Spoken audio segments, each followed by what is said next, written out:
Spiderman brand new day का trailer आ चुका है और स्पाइडरमैन इसमें म्यूटेट होता हुआ नजर आ रहा है। मतलब स्पाइडरमैन की पावर्स बढ़ती ही जा रही हैं, पर पीटर अपने इस बढ़ते हुए पावर को कंट्रोल नहीं कर पा रहा है। नेचुरल वेब शूटर स्पाइडर की पूरी काली आंखें देखने में तो बहुत कूल लग रहा है, पर क्या आपने सोचा है कि यही पावर तो उसके पास पहले क्यों नहीं थी? क्योंकि पीटर पार्कर को स्पाइडर ने काटा था 2016 में।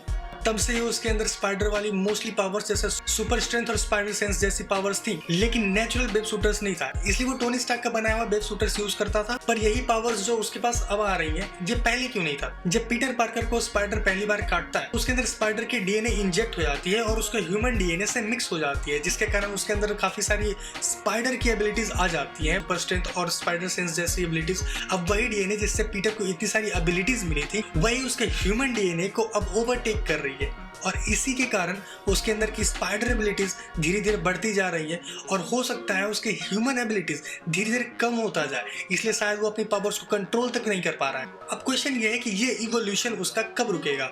तो हम कॉमिक्स की तरफ जाएं तो मैन स्पाइडर नाम की एक कॉमिक है, जिससे ये स्टोरी लाइन काफी मिलती जुलती है। ये इवोल्यूशन वाली स्टोरी लाइन काफी मिलती जुलती है, लेकिन उसमें कुछ ज्यादा ही लेवल आगे तक चला जाता है। उसके साथ इतना बड़ा इवोल्यूशन हो जाता है कि बस उसके पास ह्यूमन का सर रह जाता है और बाकी उसकी पूरी बॉडी स्पाइडर की हो जाती है।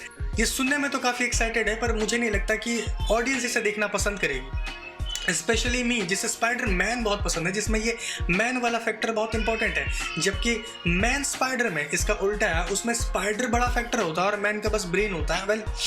वेल उसमें वो बातें तो कर सकता है, बट स्टिल मैं नहीं चाहूंगा कि at the end of the movie ऐसा कुछ हो। और इसी इवोल्यूशन को रोकने के लिए वो डॉक्टर बैनर के पास जाता है, यानी हल्क के पास, और इस सिचुएशन को डॉक्टर बैनर से ज्यादा अच्छे से कोई नहीं समझ सकता है। और फिर डॉक्टर बैनर उसे एक डिवाइस दिखाते हैं जिससे वो गामा रेडिएशन को कंट्रोल कर सकता है और अपने अंदर के हल्क को बाहर आने से रोक सकते हैं। हो सकता है स्टोरी लाइन में आगे जाकर पीटर पार्कर भी इस टेक्नोलॉजी का यूज करे, कुछ मॉडिफिकेशन वगैरह करके, ताकि वो अपने अंदर के स्पाइडर डीएनए को ह्यूमन डीएनए को ओवरटेक करने से रोक सके।